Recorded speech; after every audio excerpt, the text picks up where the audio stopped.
Moment. No. Yay. No. Maybe. All right.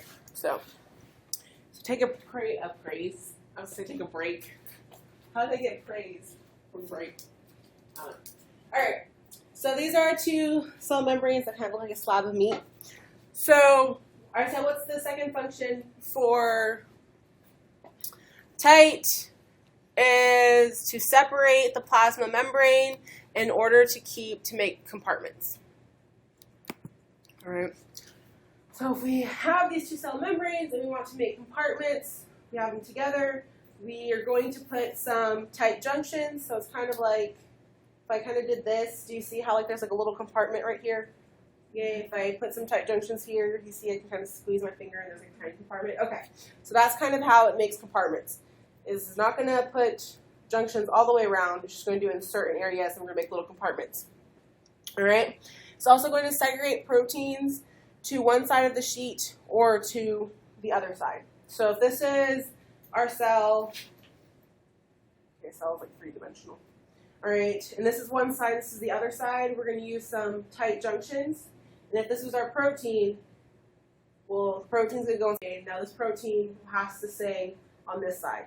Right? The little protein, the little paper clip. Oh, I lost my clip. See, our little paper clip is right there in that little compartment. Okay? That's how we're making compartments. We use the tight junctions. Now this protein, because it's sealed off here and here and here, it can't go anywhere else. It has to stay on one side of the cell or the other. Okay. Now go write all that down. All right. So they keep proteins. So the proteins here are called claudins. Well, okay, that's not going away apparently. Yeah, let me move this up. So the protein here, so location, vertebrates, digestive system. So in your digestive system, you want to break down the food. The cells have to, well, the cells don't break down the food, but the cells have to absorb the food. So it can go to your liver, neutralize your alcohol. All right, so we don't just want pure alcohol going through the cell into your bloodstream and that's it. So we want them to go through the cell. The same thing, you have tight junctions. Have you ever heard of the blood-brain barrier? Blood-brain barrier. Right, because if alcohol goes straight to your head, it's going to cause more damage than it already does. So you have what's called the blood-brain barrier. So there are tight junctions between the blood vessels and some cells that are part of the brain, dumbing it down. All right, and so these tight junctions are going to prevent these chemicals from going just straight to your brain. They have to be processed and filtered through the cells. They can't get in between the cells, but they have to go through the cells. Okay, it's because of tight junctions. Yay. Only one more group left. Yay. You guys just like shoot me. It's okay. Oh. All right. All done writing? Almost? Yeah. Okay. All right, so our next thing. All right, somebody read for me gap junctions in a loud voice because my throat is just dying.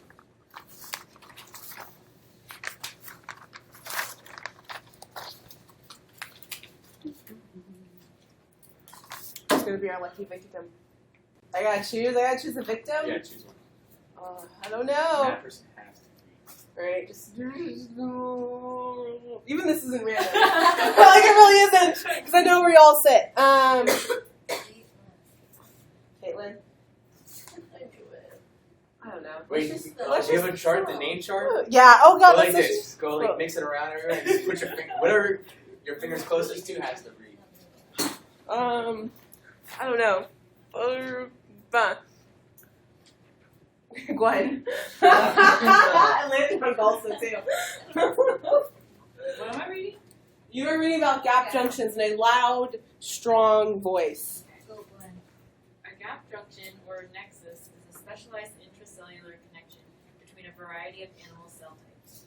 This junction is a type of opening, or channel, directly connecting the cytoplasm of two cells, which allows various molecules and ions to pass freely between these cells.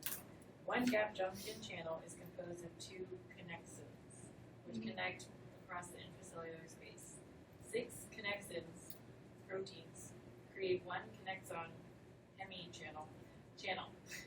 Each connexin protein has 4 transmembrane domains. The complete gap junction is a macromolecule molecular complex composed of several to hundreds of individual junctions. Gap junctions are especially important in cardiac muscle cells. The action potential signaling contraction is passed efficiently and effortlessly through gap junctions, allowing the heart muscle cells to contract in tandem. Electrical synapses in the brain also pass through gap junctions.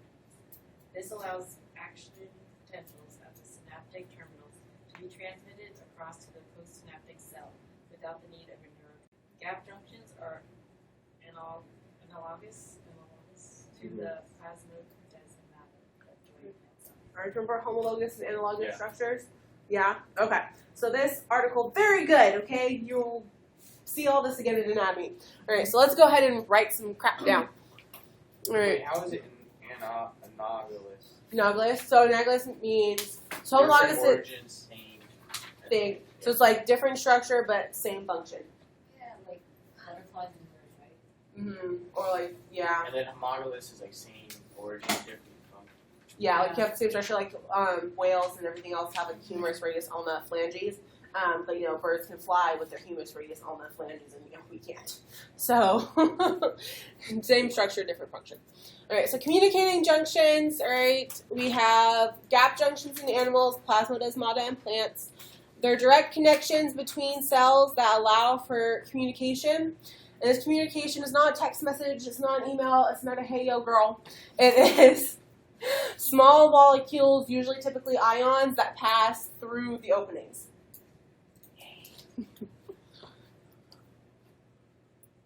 Alright. And then cool. Almost. Communicating junction? Communicating junction. There's two of them. Oh, yeah. Oh.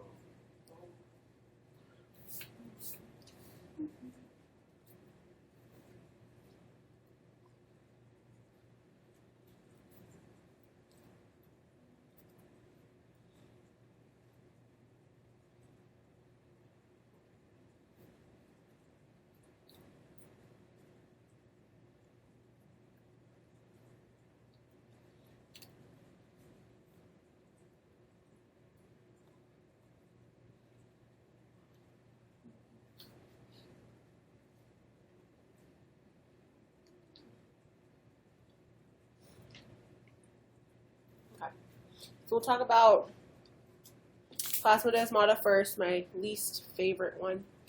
Alright, so definition, plasmodesmata, they're cytoplasmic connections that form across the two plasma membranes.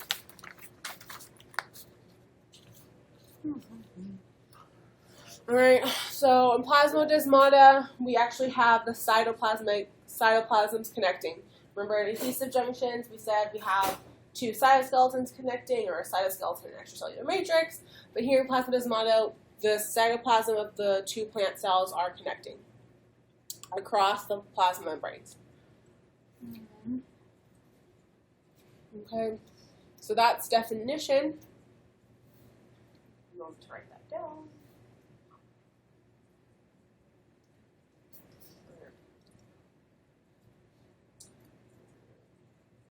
Once you write down the definition, go ahead and put your pencil and pens down. Yeah. Okay, so now, what is special about plant cells? Photosynthesis. You have some answers in your mind, they're just like hardwired. You don't care what the question is. Plant photosynthesis. They contain starch. They store starch. Okay, plant cells, structurally, what are they different than animal cells? Cell. Cell wall, yes, girls, you got this. Well, they also have a large central backbone. I'm sure. And chloroplasts.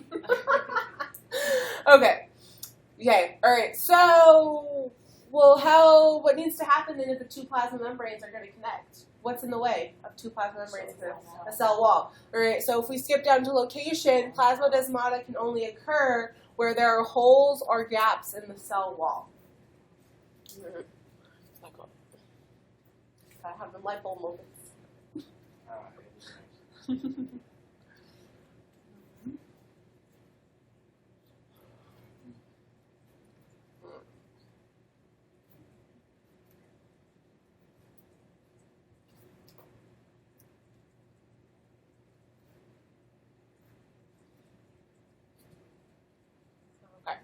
Alright, so if we're going to go talk, well, let's talk about structure. Alright, so skip down to after location. It says protein, and that circle with a dash. I just shorthand it for like no or there is not. Alright, so there's no proteins involved in here. Instead of, we're looking at the structure of a plasmodesmata, there is a central tubule, alright, which is the bridge. And if we want to get a little bit more specific, we're not just connecting the cytoplasm, we're actually connecting the endoplasmic reticulum of the two connected cells. Alright, if you look in your textbook, there is a page about a plasmodesmata.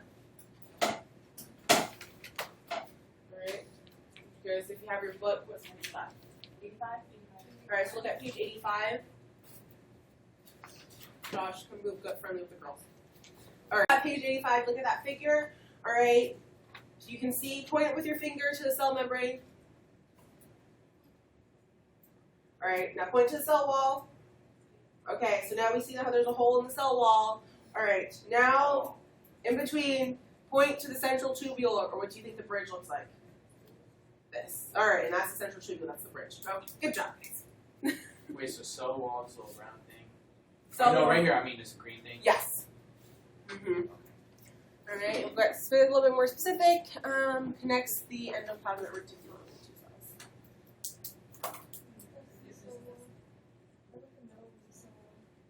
The middle green is the cell wall. Yeah. Got it. I know. I wish you guys would say group Sandy pointed.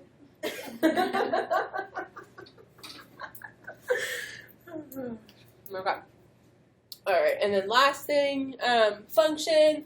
So form a bridge between two cells, yay. Right, plant cells communicate through the openings, right, in their cell walls, we learned about it, and then where their cytoplasm of joining cells are connected. Oh, everything we talked about. Yay! Alright. Woohoo. Cool. Alright, so let's go down onto gap junctions. Yay, favorite. So gap junction. So the function of gap junctions is to allow passage of small molecules from cell to cell in the tissue. Alright, these molecules or ions serve as chemical or electrical signals. So again, in the body, when we want to communicate, we either do it chemically or electrically. And if we're doing it either one of these two ways, we are going to do it via gap junctions. How do hormones fit into this? Because aren't they messengers too? Mm-hmm.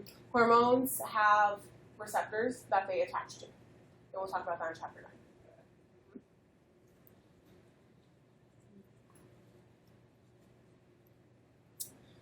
Okay. And so while we're still talking about function, so gap junctions, I guess we have to look at the structure first. Yeah, alright. So go write your function, and then after function, got the protein, get more proteins. Guys, look now. Told you proteins are pretty awesome. Everything, almost. Remember our proteins versus carbohydrates? No, that was carbs versus lipids. Oh, don't worry, we won't. Who ended up with carbs? Yeah. Okay, Yes, carbs is they winning got. because They actually give We you played dirty. We were like, yes, because you're a debate. But Go in on. real life, it was carbs or protein. Protein would have won, Yeah. and if it was carbs, protein, or fats, it would have been fats. Oh yes. pretty good. Wait, so you guys decided that you should eat more protein than carbs? No, not in your own life. Like the Nazis were going to ban one of those 3 organic molecules, period, in all like life. in your body, Everything, not just in your diet. Oh, I see. Mm-hmm. If we're talking about like eating your diet, probably protein. Hey, I got a question about What's that, babe? It's kind of irrelevant. What is better to you, a high-fat diet or a low-fat diet? I'm doing for chemistry a debate, Oh, a debate. and I I'm thought you were for a asking me as high-fat a, diet. I thought you were asking me as an athlete. Well, For a chemistry well, that's the thing. High-fat diets for athletes are good, aren't they? to a degree, you technically are supposed to be having a high carbohydrate diet for athletes. You need Oh, to. really? Yes, you need to. Because high fats is like related to low carbs. Yes, and that's the only thing. High fat diet can also cause health issues. But the thing is, athletes you use glycogen when you are doing your sports. And the thing is, after every athlete, after every game, you need to make sure you are refilling all your glycogen storage in your body. So that's why you need to have a 60% carbohydrate diet. All right, and then your protein, instead of being 0.8 grams per kilogram of body fat, it needs to be 1.2 grams per kilogram of body weight. Okay, don't do over that protein. Okay, back to. We weren't able to choose. Like I was just told I had to do for a high fat diet. I mean, high fat diet. And it goes both ways. There's like two. It goes with high fat diet. You have the bigger hydrocarbon. It'll give you more energy. It's 9 kcal per gram. However, a lot of fat that you intake is fatty acid from animals, which will end up causing you heart disease. So it's kind of, yeah. Good luck with that. You can go ask Professor Mitchell. He'll give you an answer. All right.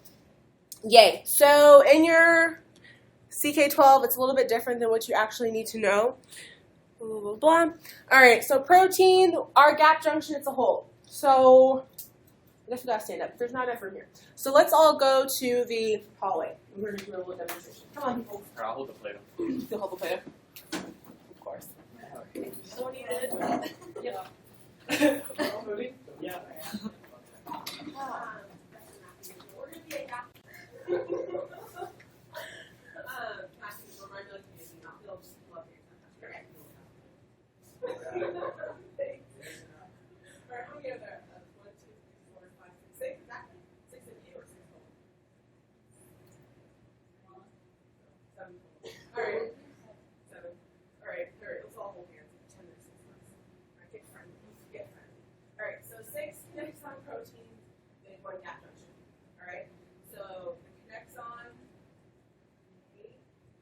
Okay, so we put 6 connectons, or 6 proteins, right? And so this is the whole, okay? So we are in one cell membrane, and there will.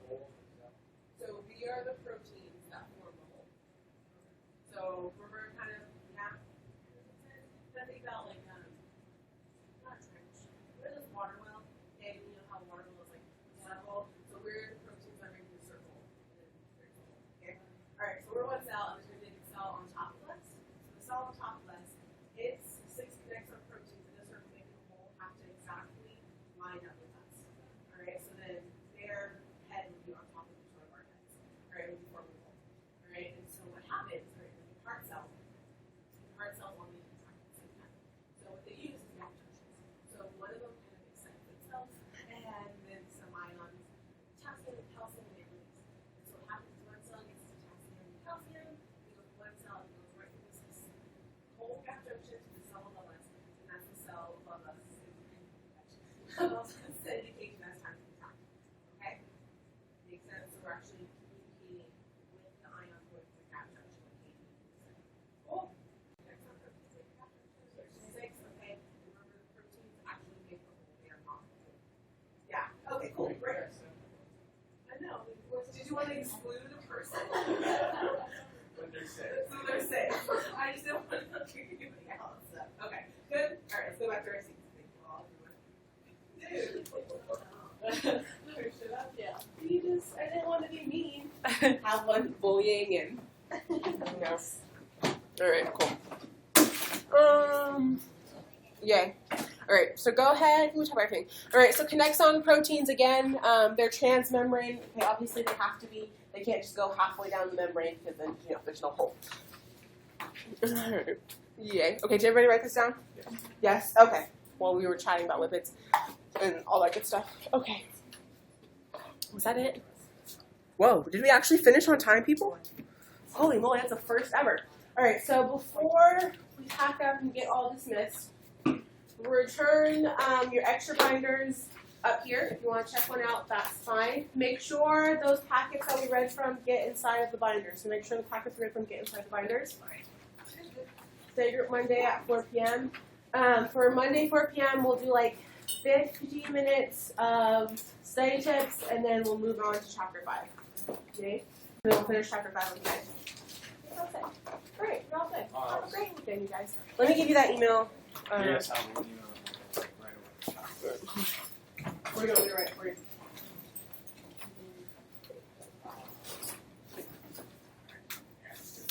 there.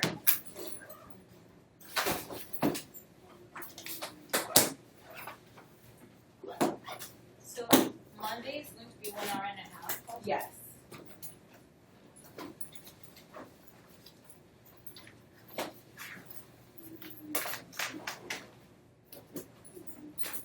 Cool. Awesome. Thank you. You're welcome. You're welcome. He's gonna know. He's gonna help. He's gonna help. I mean, he'll love to answer that question. And if not, you can always go up to room If 211. not, what is he gonna say? I'm sorry, I can't answer that. No, if not, he might tell you to see him in person because it might be faster. And then he's always in like room 211, the lab up there. He'll love it. I mean, he's a sciencey person, so he'll love to answer your questions. Don't worry about it. And I'll tell him you're coming. Thank you. You're welcome. Have a good one. What was that girl's name? Rachel. She's right. I don't know. I don't know. Rachel? I don't know. You guys are being safe. Yes, her name is Rachel. Dr. Hegnan. You people have way too much fun. Bye. Have a good week. Bye. Thank you guys. Take care. Be safe. Thank Hey, you. Jordan. Thank you.